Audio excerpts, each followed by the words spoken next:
Hi guys, in this video, I'll be showing you how to create or make a clan in your Clash Royale account. First, you need to log into your Clash Royale account, and then after logging in, click the clan icon that you can see in the bottom right corner of the screen.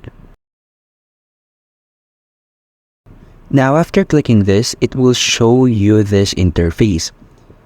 Click the show button, and then since we want to create a new clan, you just need to click the create new button. Just fill in all these details. For example, I want to name this clan as Warriors. Then you can edit the badge here and also add a description.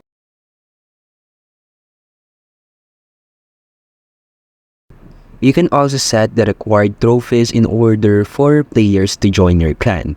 So let's set it to 0 since we just want new players to join here.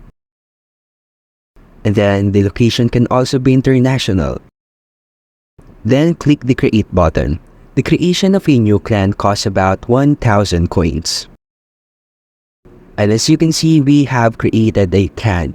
And that's how you can create or make a clan in your Clash Royale, and thank you for listening.